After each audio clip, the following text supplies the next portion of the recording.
ನಮಸ್ಕಾರ. ನಾನು ಡಾಕ್ಟರ್ ಇಂದಿರಾ, ದೊಡ್ಡಬಳ್ಳಾಪುರದಲ್ಲಿ ಸ್ತ್ರೀರೋಗ ತಜ್ಞೆಯಾಗಿ ಕೆಲಸ ಮಾಡ್ತಾ ಇದ್ದೀನಿ. ಇವತ್ತು ನಾವು ಸ್ವಲ್ಪ ಅಪಸ್ಮಾರದ ಬಗ್ಗೆ, ಎಪಿಲೆಪ್ಸಿ ಬಗ್ಗೆ ಕೆಲವು ವಿಷಯಗಳನ್ನ ತಿಳ್ಕೊಳ್ಳೋಣ. ಎಪಿಲೆಪ್ಸಿ ಅಂದ್ರೆ ನಿಮ್ಗೆಲ್ಲ ಗೊತ್ತಿದೆ, ಮೂರ್ಛೆ ರೋಗ ಅಂತಾರೆ, ಅಪಸ್ಮಾರ ಅಂತಾರೆ, ಅದ್ರವಾಯು ಅಂತಾರೆ. ಹೀಗೆ ಸಾವಿರಾರು ಹೆಸರುಗಳಿಂದ ಅದನ್ನ ಕರೆದ್ರು ಅದಕ್ಕೆ ಯಾಕೆ ಯೋಚನೆ ಮಾಡ್ತೀವಿ ನಾವು ಅಂದ್ರೆ ಸೋಷಿಯಲಿ ಸ್ಟಿಗ್ಮಾ ಅಂದ್ರೆ ಸಾಮಾಜಿಕವಾಗಿ ಅದಕ್ಕೊಂದು ಕಳಂಕ ಅಥವಾ ಕೀಳು ಹೆಸರು ಎಲ್ಲ ಬಂದ್ಬಿಟ್ಟಿದೆ. ಮೂರ್ಛೆ ರೋಗ ಅಂದ ತಕ್ಷಣ ಮದ್ವೆ ಆಗೋಕ್ ಹೆಣ್ಮಕ್ಳು ಕಷ್ಟ, ಮೂರ್ಛೆ ರೋಗ ಇರೋ ಹುಡುಗನ್ಗೆ ಮದ್ವೆ ಮಾಡ್ಕೊಳಕ್ ಹೆಣ್ ಸಿಗದ್ ಕಷ್ಟ, ಮೂರ್ಛೆ ರೋಗ ಇರೋಂತ ಮಕ್ಕಳನ್ನ ನಾವು ಶಾಲೆಗೆ ಸೇರ್ಸಂಗಿಲ್ಲ, ಓದಕ್ಕಾಗಲ್ಲ. ಈ ತರ ಅಗಾಧವಾದಂತ ಅಪನಂಬಿಕೆಗಳು ಮತ್ತು ಮೂಢನಂಬಿಕೆಗಳು ಜೊತೆಗೆ ಅದು ಸೋಷಿಯಲಿ ಒಂಥರ ಅವ್ರನ್ನ ನಾವು ಒಂದು ಮೈನ್ ಸ್ಟ್ರೀಮ್ ಅಲ್ಲಿ ಸೇರಿಸಬಾರ್ದು ಅನ್ನೋಂತ ಒಂದು ಉದ್ದೇಶ ಎಲ್ಲರಿಗೂ ಬಂದ್ಬಿಟ್ಟಿದೆ. ಇದು ಒಂದು ಕೆಟ್ಟ ರೋಗ, ಇದು ತೊಂದರೆ ಆಗತ್ತೆ, ಮಕ್ಕಳಿಗೆ ಬರತ್ತೆ, ಆನುವಂಶಿಕವಾಗಿದೆ. ಹೀಗೆ ತಪ್ಪು ಕಲ್ಪನೆಗಳು, ತಪ್ಪು ಅಭಿಪ್ರಾಯಗಳು ತುಂಬಾ ಜನರಿಗಿದೆ. ಈಗ ನಾವು ಅಪಸ್ಮಾರದ ಬಗ್ಗೆ ಮಾತಾಡ್ಬೇಕಾದ್ರೆ ಅದು ಏನು ಅಂತ ತಿಳ್ಕೊಳ್ಳೋಣ. ಆ ವ್ಯಕ್ತಿಗೆ ಆ ಒಂದು ಅಪಸ್ಮಾರ ಅನ್ನುವಾಗ ಅದ್ರ ತರ ಕೈ, ಕಾಲು, ತಲೆ ಮತ್ತೆ ನೋಟ ಎಲ್ಲೋ ಇರುವಂತದ್ದು, ಹಾಗೆ ಪೂರ್ತಿ ಇಡೀ ದೇಹ ಒಳಗೊಂಡಂತೆ ಒಂದು ನಡುಕ ಬರೋ ತರ ಅಥವಾ ತುಂಬಾ ಕೊಡುವೋ ತರ, ಕೈ ಕೊಡುವೋ ತರ, ತಲೆ ಕೊಡೋ ತರ ಹೀಗೆಲ್ಲ ಮಾಡ್ತಾ ಇರ್ತಾರೆ. ಸೊ ಅದನ್ನ ನಾವು ಒಂದು ಲೆವೆಲ್ ಅಂತ ಹೇಳಿದ್ರೆ ಸೈಲೆಂಟ್ ಆಗಿ ಕುತ್ಕೊಂಡ್ಬಿಡ್ತಾರೆ, ಯಾವ ಚಲನೆ ಇಲ್ಲದೆ, ಯಾವ ಉದ್ದೇಶ ಇಲ್ಲದೆ, ಏನೂ ಇಲ್ಲದೆ 10 ನಿಮಿಷದ ಕಾಲ ನನ್ಗೆ ಏನು ಗೊತ್ತಾಗೇ ಇಲ್ಲ, ಏನಾಗಿದೆ ಹೊರ ಜಗತ್ತಲ್ಲಿ ಅನ್ನೋದೇ ಗೊತ್ತಾಗಿಲ್ಲ ಅನ್ನೋಂತ ಸೈಲೆಂಟ್ ಎಪಿಸೋಡ್ಸ್ಗಳು ಕೂಡ ಇರುವಂತದ್ದು. ಸೊ ಎರಡೂ ಎಕ್ಸ್ಟ್ರೀಮ್ಸ್ ನಾವು ಅಪಸ್ಮಾರಕ್ಕೇನೆ ನಾವು ಸೇರಿಸ್ತೀವಿ. ಅದ್ರ ಬಗ್ಗೆ ನಾವು ಇವತ್ತು ವಿಶದವಾಗಿ ಮಾತಾಡೋಣ. ಮೊದಲನೇದಾಗಿ ಯಾಕೆ ಮೂರ್ಛೆ ರೋಗ ಅಂದ ತಕ್ಷಣ ಈ ತರ ಸೋಷಿಯಲ್ ಸ್ಟಿಗ್ಮಾ ಬಂದ್ಬಿಟ್ಟಿದೆ, ಅದು ಸಾಮಾಜಿಕವಾಗಿ ಇಷ್ಟೊಂದು ಕಳಂಕ ಎತ್ಕೊಂಡಿದೆ, ಬೇರೆ ಯಾವುದೇ ರೋಗಕ್ಕೂ ಇಲ್ದೇ ಇರೋಂತ ಈ ಒಂದು ಭೀತಿ, ಒಂದು ಕಷ್ಟ, ಅಥವಾ ಜನಸಾಮಾನ್ಯರ ಮಧ್ಯೆ ಇರಬಾರ್ದು ಅನ್ನೋಂತರ, ಅಥವಾ ಎಲ್ಲರೂ ಹೋಗಕ್ಕ ತೊಂದರೆ ಅನ್ನೋ ತರ ಯಾಕೆ ಈ ತರ ಆಗುತ್ತೆ ಅದನ್ನ ಸ್ವಲ್ಪ ವಿಷಯದಾಗ ನೋಡೋಣ. ಸೊ ಈ ಅಪಸ್ಮಾರ ಅಂದಾಗ ಡಯಾಬಿಟಿಸ್ ಆಗ್ಲಿ, ಥೈರಾಯ್ಡ್ ಆಗ್ಲಿ ಅಥವಾ ಬಿ ಪಿ ಆಗ್ಲಿ ನಾವು ಹೊರಗಡೆ ಏನು ಕಾಣಿಸ್ಕೊಳಲ್ಲ. ಆ ಒಂದು ವ್ಯಕ್ತಿ ಬಂದಾಗ ಅವ್ನಿಗೆ ಬಿ ಪಿ ಇದೆ ಅಂತನೋ ಅಥವಾ ಅವ್ನಿಗೆ ಶುಗರ್ ಇದೆ ಅಂತನೋ ಇಲ್ಲ ಥೈರಾಯ್ಡ್ ಇದೆ ಅಂತನೋ ಅದು ಮೇಲೆ ಕಾಣಲ್ಲ. ಆದ್ರೆ ಎಪಿಲೆಪ್ಸಿ ಹಾಗಲ್ಲ. ಆ ಒಂದು ಕ್ಷಣ ಬಂದಾಗ ಸುತ್ತ ಇರೋ ಅಷ್ಟೂ ಜನಕ್ಕೆ ಎವಿಡೆಂಟ್ ಆಗೋ ತರ, ಅದಕ್ಕೆ ಗೊತ್ತಾಗೋ ತರ ಅವ್ರಿಗೆ ಪೂರ್ತಿಯಾಗಿ ಮೈ ಪೂರ್ತಿ ಅದ್ರೋದಿರ್ಬೋದು, ಬಾಯಲ್ಲಿ ನೊರೆ ಬರೋದಿರ್ಬೋದು, ಕಣ್ಣು ಮೇಲೆ ಹಾಕೋದಿರ್ಬೋದು, ಅಥವಾ ಅವ್ರಿಗೆ ಒಂಥರ ಬೇಹೋಶ್ ಆಗಿ ಅವ್ರಿಗೆ ಜ್ಞಾನ ಇಲ್ದಂಗೆ ಬೀಳೋಂಥದ್ದಿರ್ಬೋದು, ತುಟಿ ಕಚ್ಕೊಂಡು ರಕ್ತ ಬರೋದಿರ್ಬೋದು. ಈ ರೀತಿ ಅತಿಯಾದ ಒಂದು ಡ್ರಾಮಾಟಿಕ್ ಅಂದ್ರೆ ನಾಟಕೀಯವಾದ ಸನ್ನಿವೇಶ ಸೃಷ್ಟಿ ಆಗ್ಬಿಡತ್ತೆ. ಸೊ ಹಾಗಾಗಿ ಸುತ್ತ ಇರೋ ಅಷ್ಟು ಜನ ಗಾಬರಿಯಿಂದ ಬರೋದ, ಮತ್ತೊಂದ ಅಯ್ಯೋ ಇವ್ನ್ ಹಿಂಗ್ ಬಂತೆ ಅನ್ನೋದ. ಸೊ ಅದೊಂಥರ ಅಲೆಗಳ ತರ, ಆ ಕೆಟ್ಟ ಭಾವನೆ, ಆ ಕೆಟ್ಟ ವಿಷಯ, ಆ ಒಂದು ಕೆಟ್ಟ ವೈಬ್ರೇಷನ್ ಅಲೆಗಳ ತರ ಮುಂದೆ ಹೋಗ್ತಾನೆ ಇರುತ್ತೆ. ಅದನ್ನ ಒಂದು ಸಣ್ಣ ರೋಗ, ಚಿಕಿತ್ಸೆ ಸಿಗಬಹುದಾದಂತ ರೋಗ ಅಂತ ಇನ್ನು ನಮ್ ಜನ ಅಕ್ಸೆಪ್ಟ್ ಮಾಡ್ಕೊಂಡಿಲ್ಲ. ಹಾಗಾಗಿ ಇವಾಗ ನಾವು ಅಪಸ್ಮಾರದ ಬಗ್ಗೆ ಇವತ್ತು ಸ್ವಲ್ಪ ವಿಶದವಾಗಿ, ಸಾಧ್ಯ ಆದ್ರೆ 2 ಎಪಿಸೋಡ್ಗಳಲ್ಲಿ ವಿಶದವಾಗಿ ನೋಡೋಣ. ಮೊದಲನೇದಾಗಿ ಯಾರಿಗ್ ಬರುತ್ತೆ? ಹುಟ್ಟಿದ ಮಕ್ಕಳಿಗೆ ಕೂಡ ಅಪಸ್ಮಾರ ಬರುತ್ತೆ, ಅಥವಾ ಹುಟ್ಟಿದ ಮಕ್ಕಳಿಗೆ ಕೂಡ ಫಿಟ್ಸ್ ಬರುತ್ತೆ. ಯಾಕೆ ಬರುತ್ತೆ? ಅವಾಗ ತಾನೇ ಹುಟ್ಟಿದ ಮಗು ವಾರದೊಳಗಡೆ ಫಿಟ್ಸ್ ಬರೋದಕ್ಕೆ 3 ಕಾರಣ. ನಂಬರ್ 1, ಕ್ಯಾಲ್ಸಿಯಂ ಕಡಿಮೆ ಇರೋದು. ಅಂದ್ರೆ ತಾಯಂದರು ಗರ್ಭದಲ್ಲಿ ಇರುವಂತಹ ಶಿಶುವಿಗೆ ಬೇಕಾಗುವಷ್ಟು ಹಾಗೂ ತಮಗೆ ಬೇಕಾಗುವಷ್ಟು ಕ್ಯಾಲ್ಸಿಯಂ ಅಂಶವನ್ನ ಅವ್ರು ತಗೊಳ್ದೇ ಇದ್ದಾಗ ಮಗುವಿನಲ್ಲಿ ಕ್ಯಾಲ್ಸಿಯಂ ಅಂಶ ಕಡಿಮೆ ಆಗುತ್ತೆ. ಹೈಪೋಕ್ಯಾಲ್ಸಿಮಿಯಾ ಅಂತ ಹೇಳ್ತೀವಿ. ಮಗು ಹೊಟ್ಟೆನಲ್ಲೇ ಇದ್ದಾಗ ಹೇಗಾದ್ರೂ ಮಾಡಿ ತಾಯಿಯ ರಕ್ತದಿಂದ ತನಗೆ ಬೇಕಾಗುವಷ್ಟು ಕ್ಯಾಲ್ಸಿಯಂ ತಗೊಳುತ್ತೆ. ಹಾಗಾಗಿ ಹೊಟ್ಟೆಲಿರುವಾಗ ಅದು ಹೆಚ್ಚು ಸಮಸ್ಯೆಗಳಾಗದಂಗೆ ಡೆಲಿವರಿ ಆದ ಮೇಲೆ ವಿತಿನ್ ಒಂದು ವಾರದೊಳಗಡೆ ಇನ್ನೂ ಅದಕ್ಕೆ ಸಾಕಷ್ಟು ಕ್ಯಾಲ್ಸಿಯಂ ಅಂಶ ಸಿಕ್ಕಿರೋದಿಲ್ಲ. ಕ್ಯಾಲ್ಸಿಯಂ ಅಂಶ ತಾನೇ ಅದು ದೇಹದಲ್ಲಿ ಇರುವಂತ ಡಿಸ್ಟ್ರಿಬ್ಯೂಷನ್ ಮಾಡ್ಕೊಳ್ಳಕ್ಕೆ ಅದಕ್ಕಿನ್ನೂ ಬರಲ್ಲ. ಸೊ ಹಾಗಾಗಿ ರಕ್ತದಲ್ಲಿ ಇರಬೇಕಾದಂತ ಕ್ಯಾಲ್ಸಿಯಂ ಅಂಶ ಕಡಿಮೆ ಆದಾಗ ಮೊದಲನೇದಾಗಿ ಮಗುವಿಗೆ ಅಪಸ್ಮಾರ ತರ, ಫಿಟ್ಸ್ ತರ ಬರುತ್ತೆ. ಎರಡನೇದು ಹೈಪೋಗ್ಲೈಸಿಮಿಯಾ. ಅಂದ್ರೆ ಹುಟ್ಟಿದ ಮಗುಗೆ ಸಾಧಾರಣವಾಗಿ 5 ರಿಂದ 10 ml ಅಷ್ಟು ಹಾಲು ಬೇಕಾಗ್ತಾ ಇರತ್ತೆ. ಆ ಹಾಲಿಂದಾನೇ ಅದಕ್ಕೆ ಇಡೀ ಒಂದು 2 ಗಂಟೆ ಅಥವಾ 1.5 ಗಂಟೆ ಕಾಲ ಅದಕ್ಕೆ ಎನರ್ಜಿ ಸಿಗತ್ತೆ. ಅದು ಎನರ್ಜಿ ಸಿಗತ್ತೆ ಅನ್ನೋವಾಗ ನಮ್ ಜನ ಹೆಣ್ಮಕ್ಳು ಅಯ್ಯೋ ಹಾಲು ಬರಲ್ಲ ಅನ್ನೋದ, ಮತ್ತೆ ಏನೋ ಬೇರೆ ಹಾಲು ಹಾಕೋದ, ಆತರ ಮಾಡುವಾಗ ಮಗುವಿಗೆ ಬೇಕಾದಷ್ಟು ಗ್ಲೂಕೋಸ್ ಅಂಶ ರಕ್ತದಲ್ಲಿ ಸಿಗಲ್ಲ.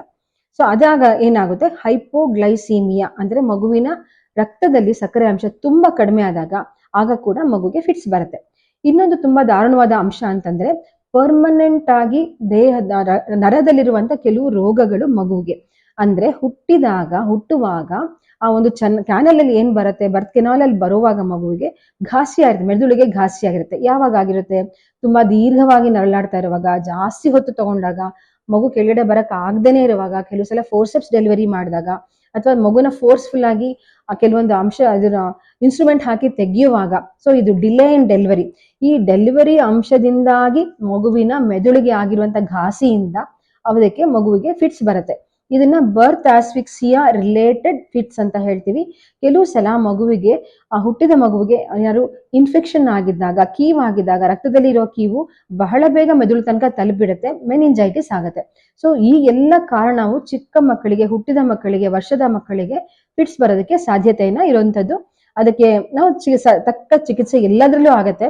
ಮೆನಿಂಜೈಟಿಸ್ ಪೂರ್ತಿ ಬಂದಾಗ ಅದು ಇನ್ಫೆಕ್ಷನ್ ಇಂದನಾ ಅಥವಾ ಬೇರೆ ಕಾರಣದಿಂದ ಅಂತ ನೋಡ್ಬೇಕಾಗತ್ತೆ. ಬಟ್ ಬರ್ತ್ ಆಸ್ಫಿಕ್ಸಿಯಾ ಅಂದ್ರೆ ಹುಟ್ಟುವಾಗ ಬರ್ತ್ ಕೆನಾಲ್ ಅಲ್ಲಿ ಮಗು ಬರುವಾಗ ಆದಂತ ಗಾಸಿಗೆ ಸಾಧಾರಣವಾಗಿ ಚಿಕಿತ್ಸೆ ಇಲ್ಲ. ಅದು ಬಿಟ್ಟರೆ ಹೈಪೋಗ್ಲೈಸಿಮಿಯಾ, ಹೈಪೋಕ್ಯಾಲ್ಸಿಮಿಯಾ ಎಲ್ಲಕ್ಕೂ ಸೂಕ್ತ ಚಿಕಿತ್ಸೆ ಇದೆ ಮತ್ತು ಮಗು ಸಂಪೂರ್ಣವಾಗಿ ಚೇತರಿಸ್ಕೊಳ್ಳುತ್ತೆ. ಮತ್ತೆ ಇನ್ನೊಂದ್ಸಲ ಅದಕ್ಕೆ ಅಪಸ್ಮಾರ ಬರೋದಿಲ್ಲ. ಸೊ ಇದು ಚಿಕ್ಕ ಮಕ್ಕಳಲ್ಲಿ ಆಯ್ತು. ಮತ್ತೆ ಇನ್ನೊಂದು ಸ್ವಲ್ಪ ಹೆಚ್ಚಾದ ವಯಸ್ಸಿನವ್ರಿಗೆ ಅಂದ್ರೆ 5-6 ವಯಸ್ಸಿನ ಮಕ್ಕಳಿಗೆ ಈಗ ಕೇಳಿದಿರಾ ವೈರಲ್ ಫೀವರ್ ತುಂಬಾ ಬರುತ್ತೆ ಅಂತ ಹೇಳಿ, ಹಾಗೆ ಮೆನಿಂಜೈಟಿಸ್ ಅಂತ ಕೇಳಿದಿರಾ, ಕ್ಯಾಸ್ನೂರ್ ಫಾರೆಸ್ಟ್ ಡಿಸೀಸ್ ಅಂತ ಕೇಳಿದಿರಾ. ಸೊ ಈ ಎಲ್ಲ ಡಿಸೀಸಸ್ ಅಂದ್ರೆ ಈ ಎಲ್ಲ ವೈರಸ್ ಇಂದ ಬಂದಿರುವಂತ, ಬ್ಯಾಕ್ಟೀರಿಯಾದಿಂದ ಬಂದಿರುವಂತ ಕಾಯಿಲೆಗಳು ಮಗುವಿನ ಮೆದುಳಿಗೆ ನೇರ ಕೆಲಸ ಆಗುವುದರಿಂದ, ನೇರವಾಗಿ ಅದನ್ನ ಘಾಸಿ ಮಾಡೋದ್ರಿಂದ ಬರುವಂತಹ ಫಿಟ್ಸ್. ಇದು ಕೂಡ ಆ ಮಗುವಿಗೆ ಸೂಕ್ತವಾದ ಚಿಕಿತ್ಸೆ ಸರಿಯಾದ ಪ್ರಮಾಣದಲ್ಲಿ ಸಿಕ್ಕಾಗ ಯಾವುದೇ ಪರ್ಮನೆಂಟ್ ಆಗಿರುವಂತ ಘಾಸಿ ಆಗ್ಲಿ, ಅದು ಪೂರ್ತಿ ಜೀವಮಾನ ಪೂರ್ತಿ ಕಾಡುವಂತ ಒಂದು ಕಂಡೀಷನ್ ಆಗ್ಲಿ ಅದಕ್ಕೆ ಇಲ್ದ ಹಾಗೆ ಬಹಳ ಬೇಗ ಸರಿ ಹೋಗುತ್ತೆ. ಇನ್ನೊಂದು ವಿಷಯ ಅಂತಂದ್ರೆ ಮಾಂಸಾಹಾರಿಗಳಲ್ಲಿ ಮಾಂಸನ ಕೆಲವು ಸಲ ಕಡಿಮೆ ಬೇಯಿಸಿರುವಂತದನ್ನ ತಿಂದಾಗ ಸಿಸ್ಟಿಸರ್ಕೋಸಿಸ್ ಅಂತ ಮೆದುಳಿನಲ್ಲಿ ಆಗತ್ತೆ. ಇದು ಏನಪ್ಪಾ ಅಂದ್ರೆ ಹೊಟ್ಟೆನಲ್ಲಿ ಹುಳ ಕೇಳಿದಿರಾ, ಲಾಡಿ ಹುಳ ಕೇಳಿದಿರಾ, ಕೊಕ್ಕೆ ಹುಳ ಕೇಳಿದಿರಾ, ಹಾಗೆ ಅವೆಲ್ಲ ಹೊಟ್ಟೆಯಲ್ಲಿ ಮಾತ್ರ ಇರುವಂತ ಹುಳಗಳು. ಕೆಲವೊಂದು ಹುಳಗಳು ಹೊಟ್ಟೆಯಲ್ಲಿ ಇರಕ್ಕಾಗಲ್ಲ. ಅದನ್ನ ಹೊಟ್ಟೆಯ ಮೂಲಕ ರಕ್ತನಾಳಗಳಿಗೆ ಸೇರಿ ಅಲ್ಲಿ ರಕ್ತನಾಳಗಳ ಮೂಲಕ ವಿವಿಧ ಅಂಗಗಳಿಗೆ ಹೋಗಿ, ಲಿವರ್ ಅಲ್ಲಿ ಇರಬಹುದು, ಹೊಟ್ಟೆನಲ್ಲಿ ಇರಬಹುದು, ಕರಳಲ್ಲಿ ಇರಬಹುದು, ಹೃದಯದಲ್ಲಿ ಇರಬಹುದು. ಹೊಟ್ಟೆಯಲ್ಲಿ ಮಾತ್ರ ಇರುವಂತ ಹುಳಗಳು. ಕೆಲವೊಂದು ಹುಳಗಳು ಹೊಟ್ಟೆಯಲ್ಲಿ ಇರಕ್ಕಾಗಲ್ಲ. ಅದನ್ನ ಹೊಟ್ಟೆಯ ಮೂಲಕ ರಕ್ತನಾಳಗಳಿಗೆ ಸೇರಿ ಅಲ್ಲಿ ರಕ್ತನಾಳಗಳ ಮೂಲಕ ವಿವಿಧ ಅಂಗಗಳಿಗೆ ಹೋಗಿ, ಲಿವರ್ ಅಲ್ಲಿ ಇರಬಹುದು, ಹೊಟ್ಟೆನಲ್ಲಿ ಇರಬಹುದು, ಕರಳಲ್ಲಿ ಇರಬಹುದು, ಹೃದಯದಲ್ಲಿ ಇರಬಹುದು, ಅಥವಾ ಕೆಲವು ಸಲ ಮೆದುಳಿಗೆ ಹೋಗಿ ಸೇರ್ಕೊಳ್ಬಹುದು. ನಿಮ್ಗೆಲ್ಲ ಲಿಯಾಂಡರ್ ಪಯಸ್ ಗೊತ್ತಿದ್ದಾರೆ. ಆ ಹುಡುಗನಿಗೆ ಕೂಡ ಆಗಿದ್ದು ಸಿಸ್ಟಿಸರ್ಕೋಸಿಸ್ ಆಫ್ ದ ಬ್ರೈನ್. ಸಿಸ್ಟಿಸರ್ಕೋಸಿಸ್ ಅಂದ್ರೆ ಹೊಟ್ಟೆಯಲ್ಲಿ ಇರುವಂತ ಕೆಲವೊಂದು ಲಾಡಿ ಹುಳಗಳ ಸಂಬಂಧಿತ ಹುಳ ಅದು ಬ್ರೈನ್ ಅಲ್ಲಿ ಹೋಗಿ ಕೂತ್ಕೊಂಡ್ಬಿಡುತ್ತೆ. ಅಲ್ಲಿ ಅದಕ್ಕೆ ಡೆವಲಪ್ಮೆಂಟ್ ಆಗಕ್ಕೂ ಆಗಲ್ಲ, ಅದು ಸಾಯೋದು ಇಲ್ಲ. ಸೊ ಹಾಗಾಗಿ ಆ ಒಂದು ವಿಷಯದಲ್ಲಿ ಅದು ಯಾವಾಗಾದ್ರೂ ಅತಿಯಾಗಿ ತಲೆನೋವು ಬರದ, ಇಲ್ಲ ಫಿಟ್ಸ್ ಬರದ, ಇಲ್ಲ ಕಣ್ಮಂಜಾಗುವಂತದಾಗತ್ತೆ. ಇದು ಯಾವ್ದಾದ್ರು ಅದು ಎಲ್ಲಿ ಸಿಸ್ಟಿಸರ್ಕೋಸಿಸ್ ಆಗಿದೆ, ಯಾವ ಜಾಗದಲ್ಲಿ ಆಗಿದೆ, ಅದಕ್ಕೆ ಸಂಬಂಧಿಸಿದಂತ ಅವಯವಗಳು ಯಾವುದು, ಅದ್ರ ಮೂಲಕ ಅದು ತೋರಿಸ್ತಾ ಹೋಗುತ್ತೆ. ಫಿಟ್ಸ್ ಬರೋದು ಕೂಡ ಈ ಒಂದು ಕಾಯಿಲೆನಲ್ಲಿ ಅಂದ್ರೆ ಸಿಸ್ಟಿಸರ್ಕೋಸಿಸ್ ಅಲ್ಲಿ ಒಂದು ಸಹಜವಾಗಿರುವಂತದ್ದು. ಸೊ ಇದಕ್ಕೆ ಚಿಕಿತ್ಸೆ ಅದಕ್ಕೆ ಅನುರೂಪವಾಗಿ ಹುಳಗಳನ್ನ ಸಾಯಿಸುವಂತದ್ದು. ಕೆಲವು ಸಲ ಜಾಸ್ತಿ ತೊಂದರೆ ಆಗಿದ್ರೆ ಆ ಹುಳನ ಸಣ್ಣ ಸೂಕ್ಷ್ಮ ರೂಪದ ರಂಧ್ರಗಳಿಂದ ತೆಗೆದು ಆ ಒಂದು ಹುಳ ಎಲ್ಲಿರುತ್ತೆ ಅದನ್ನ ತೆಗೆಯುವಂಥದ್ದು. ಸೊ ಹೀಗೆ ಸಾಧಾರಣ ಔಷಧಿಗಳಿಂದ, ಮಾತ್ರೆಗಳಿಂದ ಹಿಡಿದು ಶಸ್ತ್ರಚಿಕಿತ್ಸೆವರೆಗೂ ಚಿಕಿತ್ಸೆಗಳಂತೂ ಇದೆ. ಆದ್ರೆ ಇಲ್ಲಿ ನಾವು ಗಮನಿಸ್ಕೊಳ್ಬೇಕಾಗಿರೋದು, ಒಳ್ಳೆ ಆಹಾರ ತಗೊಂಡಾಗ, ಸರಿಯಾಗಿ ಬೆಂದಿರುವಂತ ಮಾಂಸಾಹಾರ ತಗೊಂಡಾಗ ಈ ಒಂದು ತೊಂದರೆಗಳಿಂದ ಖಂಡಿತವಾಗ್ಲೂ ದೂರ ಇರಬಹುದು. ಇನ್ನ ಫಿಟ್ಸ್ ಬಂದಾಗ ಏನಾಗತ್ತೆ, ಮನುಷ್ಯರಿಗೆ ಏನಾಗತ್ತೆ, ಯಾಕೆ ಫಿಟ್ಸ್ ಬರುತ್ತೆ?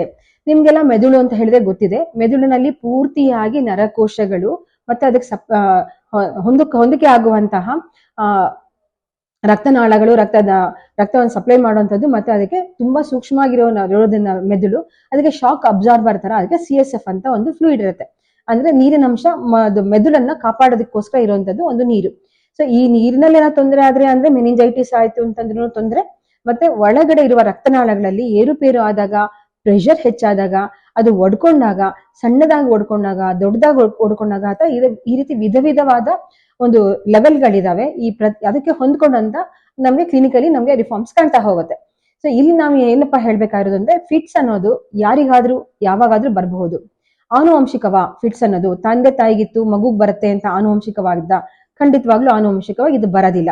ಆದ್ರೆ ಒಂದ್ಸಲ ಬಂದ್ಮೇಲೆ ಖಂಡಿತವಾಗ್ಲೂ ಅದಕ್ಕೆ ಚಿಕಿತ್ಸೆ ಬೇಕೇ ಬೇಕು, ಮತ್ತು ಅದಕ್ಕೆ ಅನುರೂಪವಾಗಿರುವಂತ ಚಿಕಿತ್ಸೆನೇ ಬೇಕು. ಈಗ ಹೇಳ್ದೆ, ಕ್ಯಾಲ್ಸಿಯಂ ಕಡಿಮೆ ಇದ್ರೆ, ಗ್ಲುಕೋಸ್ ಕಡಿಮೆ ಇದ್ರೆ, ಮತ್ತು ನರದಲ್ಲಿ ಏನಾದ್ರು ವ್ಯತ್ಯಾಸ ಆಗಿದ್ರೆ, ಸಿಸ್ಟಿಸರ್ಕೋಸಿಸ್ ಆಗಿದೆ, ಈ ತರ ವಿಧವಾದ ಕಾರಣಗಳಿರೋದ್ರಿಂದ ಆ ಕಾರಣಗಳಿಗೆ ಸೂಕ್ತವಾಗಿ ಚಿಕಿತ್ಸೆನ ನಾವು ಮಾಡ್ಲೇಬೇಕಾಗುತ್ತೆ. ಆಗಷ್ಟೇ ನಾವು ಅದಕ್ಕೆ ಚೆನ್ನಾಗಿರ್ತಾರೆ ಅಂತ ಹೇಳ್ಬೋದು. ಇದು ನಮ್ಗೆ ಮೆದುಳಲ್ಲಿ ಯಾಕೆ, ಇದು ಏನಕ್ಕೆ ಮೆದುಳಿಗೆ ಸಂಬಂಧಪಟ್ಟಿದ್ದು ಅಂತ ಯಾಕೆ ಹೇಳ್ತೀವಿ? ಮೆದುಳನ್ನ ನಿಮಗೆ ಗೊತ್ತಿದೆ, 100x100 ಮಿಲಿಯನ್ ಕೋಶಗಳಿರುತ್ತೆ ಅದರಲ್ಲಿ. ಅಂದ್ರೆ ಒಂದು ನರಕೋಶ ಮತ್ತು ಅದು ದೊಡ್ಡದಾದಂತ ಒಂದು ನರನ ಡೆಂಡ್ರೈಟ್, ಚಿಕ್ಕದಾಗಿರುವಂತದ್ದು ದೊಡ್ಡದಾಗಿರುವಂತದ್ದು ನರಗಳಿರುತ್ತೆ ಅದರಲ್ಲಿ. ಒಂದು ಕೋಶದಿಂದ ಮತ್ತೊಂದು ಕೋಶಕ್ಕೆ ಒಂದು ಕನೆಕ್ಷನ್ ಅಥವಾ ಒಂದು ಸಂಬಂಧ ಅಥವಾ ಆಂತರಿಕವಾಗಿ ಒಂದು ಸಂಬಂಧ ಇರುತ್ತೆ. ಯಾಕೆಂದ್ರೆ ಕೋಶದಿಂದ ಕೋಶಕ್ಕೆ ಅದಕ್ಕೆ ವಿಷಯಗಳನ್ನ ಸಂಪರ್ಕವನ್ನ ಸಾಧಿಸ್ಬೇಕಾದಾಗ ಮೈಕ್ರೋ ಎಲೆಕ್ಟ್ರಿಸಿಟಿ ಅಂದ್ರೆ ತುಂಬಾ ಸೂಕ್ಷ್ಮವಾದಂತ ವಿದ್ಯುತ್ ಸಂಚಾರ ಆಗ್ತಾ ಇರುತ್ತೆ. ಹಾಗೇನೆ ಕೆಲವೊಂದು ಕೆಮಿಕಲ್ಸ್ ಕೂಡ ಒಂದು ನರಕೋಶದಿಂದ ಇನ್ನೊಂದು ನರಕೋಶಕ್ಕೆ ಸಂದೇಶವನ್ನ ಎತ್ಕೊಂಡು ಹೋಗ್ತಾ ಇರುತ್ತೆ. ಈ ಎರಡರಲ್ಲಿ ಯಾವ್ದಾದ್ರು ಏರುಪೇರಾದಾಗ ಅಂದ್ರೆ ಸಂದೇಶ ಹೋಗ್ತಾ ಇರ್ಬೇಕು, ನಿಲ್ಬೇಕು. ಅಕಸ್ಮಾತ್ ನಿಂತಿಲ್ಲ ಅಂದಾಗ್ಲೂ ಈ ತರ ಎಪಿಲೆಪ್ಸಿ ಬರುತ್ತೆ. ತುಂಬಾ ಜಾಸ್ತಿ ಆದಾಗ್ಲೂ ಬರುತ್ತೆ. ಅಂದ್ರೆ ಒಂಥರ ಶಾರ್ಟ್ ಸರ್ಕ್ಯೂಟ್ ಆದಾಗ ಹಿಂಗೆ ಸಿಡಿಯತ್ತಲ್ಲ, ಎಕ್ಸಾಕ್ಟ್ಲಿ ಅದೇ ತರ ಮೆದುಳಲ್ಲಿ ಕೂಡ ಆಗುತ್ತೆ. ಸೊ ಹಾಗಾಗಿ ಅವರಿಗೆ ಫಿಟ್ಸ್ ಬರುತ್ತೆ. ಮತ್ತೆ ಕೆಲವು ಸಲ ಅದು ಈ ಒಂದು ಸಂದೇಶ ಆದ್ಮೇಲೆ ಅದ ಕ್ರಮೇಣವಾಗಿ ಆ ನ್ಯೂರೋ ಕೆಮಿಕಲ್ ಇರಬಹುದು ಅಥವಾ ವಿದ್ಯುತ್ ಸೂಕ್ಷ್ಮ ರೂಪವಾದ ವಿದ್ಯುತ್ ಇರ್ಬೋದು ಕಡಿಮೆ ಆಗ್ಬಿಡ್ಬೇಕು. ಅದು ಆಗದೆ ಇದ್ದಾಗೂ ಬರುತ್ತೆ. ಅಥವಾ ಹೋಗ್ಬೇಕಾದಂತ ಸಮಯದಲ್ಲಿ ಆ ಒಂದು ನ್ಯೂರೋ ಟ್ರಾನ್ಸ್ಮಿಟರ್ ಹೋಗದೆ ಇರುವಾಗ ಕೂಡ ಈ ಒಂದು ಪ್ರಚೋದನೆ ಮೆದುಳಿಗೆ ಸಿಗೋ ಚಾನ್ಸಸ್ ಇರುತ್ತೆ. ಸೊ ಈ ಎಲ್ಲವನ್ನು ಗಮನಿಸಿದಾಗ ಮೆದುಳು ಅನ್ನೋ ಒಂದು ತುಂಬಾ ಅತಿ ಸೂಕ್ಷ್ಮವಾದ ತುಂಬಾ ರಿಫೈನ್ ಆಗಿರುವಂತ ಅಂಗ. ಇದರ ಆರೋಗ್ಯವನ್ನು ನಾವು ಖಂಡಿತವಾಗ್ಲೂ ನೋಡ್ಕೋಬಹುದು. ಮತ್ತೆ ಚಿಕಿತ್ಸೆಯನ್ನ ಅನುಗುಣವಾಗಿ ತಗೊಂಡಾಗ ಈ ಅಪಸ್ಮಾರ ಅಥವಾ ಫಿಟ್ಸ್ ಅನ್ನೋದು ಏನಿದೆ ಅದನ್ನ ಖಂಡಿತವಾಗ್ಲೂ ನಾವು ಕಂಟ್ರೋಲ್ ಇಟ್ಕೋಬಹುದು. ಈಗ ನಾವು ಕೆಲವೊಂದು ವಿಷಯಗಳನ್ನ ನಾವು ನೋಡ್ಲೇಬೇಕಾಗತ್ತೆ. ಅದಕ್ಕೆ ನಾವು ಇನ್ನೊಂದು ಸಲ ಇನ್ನೊಂದು ಸಂಚಿಕೆಯಲ್ಲಿ ನಾನು ನಿಮ್ ಮುಂದೆ ಬರ್ತೀನಿ. ನಮಸ್ಕಾರ.